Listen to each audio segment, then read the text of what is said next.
I am here with Mike McBeardo McPadden, author of Heavy Metal Movies. author of Heavy Metal Movies. So, Mr. McBeardo or McPatton? Both work, yeah. Mr. McBeardo. Yes. What motivated you to write this book? Well, let me tell you let me read the subtitle because I can never remember this. Guitar barbarians, mutant bimbos, and cult zombies amok in the 666 most ear and eye-ripping big screen films ever. So, what got me started was actually here in Austin, Texas. A couple of guys named Zach Carlson and Brian Connolly put out a book called Destroy All Movies, which was the complete history of punks in film. And it was amazing, a masterpiece. And I'm friendly with Zach in particular, and I met Brian, and I was so floored by that. In the bookstore the day it came out, I walked to the counter at Quimby's, the big bookstore in Chicago, and I said, I am going to write the heavy metal answer book to this, Destroy All Movies. And I'm going to pitch it to Bazillion Points, which is the greatest book publisher ever, period. But specifically metal, punk, hard rock books. And that's what happened. I went home, I wrote a pitch. A couple months later, I heard from Ian Christie, who's the honcho at Bazillion Points. He's also the host of Bloody Roots of Metal on Sirius XM Liquid Metal. And 3.5 years of brain boiling, bloodletting labor later, here's the book. And it says 666. That was the gimmick. We kept going. It ended up there's about 850 movies in the book. Yeah, and it's any movie in the history of cinema connected to heavy metal, from Haxan, which is a silent film about witchery from the 20s, up until As the Palaces Burn was the last movie to make it in. It was the great documentary about Randy Blythe and Lamb of God. So documentaries, concert films, that's the easy stuff. Then movies with metal appearances by metal musicians like Trick or Treat with Gene Simmons and Ozzy Osbourne. Movies with metal characters like Wayne and Garth, Bill and Ted, Beavis and Butthead. Then movies that just embody the spirit of metal. So Conan the Barbarian, Mad Max, 80s slasher films. All these are in this book, and I connect them all in every review to their metal roots. Very, very nice.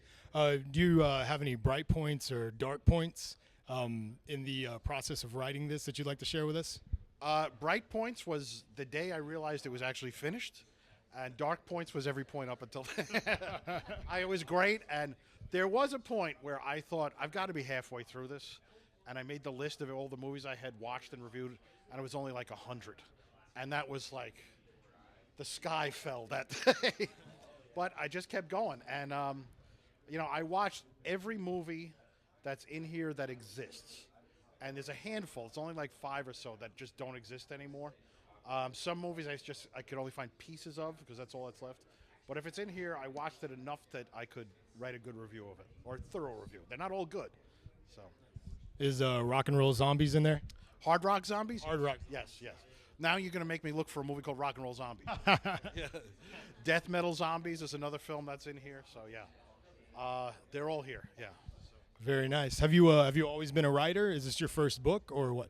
No, this is I've been a writer for a long time. I started out as a zine publisher in the 90s. I did a zine. I'm from Brooklyn. I was out in New York called Happy Land. I wrote I was an editor at Hustler magazine after that. I wrote for Hustler for 10 years or so. Most recently, I was the head writer at a website called Mr. Skin, which you might know from Howard Stern and Knocked Up. But I also write about movies and music, and not just the naked parts. That was like professional. This is the love of the game stuff.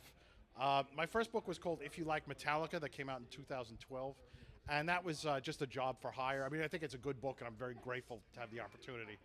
And it was part of the If You Like series that Backbeat Books does. And it's various bands, and they gave me Metallica. I was like, awesome. But at the same time, I was working on this book. And this is a labor of lunacy, as I say. So yeah, and I'm writing my next book. This is my official announcement today. We can say this is going to also be for Bazillion Points, and it's a little bit of a departure for them. It's called Teen Sex Comedies, and it's all about Porky's, Fast Times at Ridgemont High, Last American Virgin, all the great. Well, not American Pie, although we'll acknowledge that. It's the great coming-of-age films from the 70s and 80s. The first home video era, we're saying. So, Okay. I guess you would call this a dream question or something like that. If you could write a biography and follow them around, dead or alive, or if there's already a biography, whatever it may be, if there's one band that you could follow around and do this for, who would it be? okay, off the top of my head, can I curse or?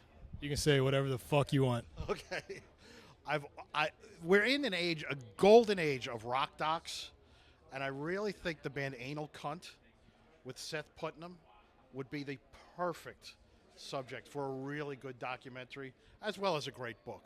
But Seth, of course, is burning in hell now, and I'll join him there someday. But until then, I'll never get to tour with Anal Cunt and write about what I see and wish I had never seen on tour with them. So I gotta say, they probably have the greatest song titles of all time. I have to agree.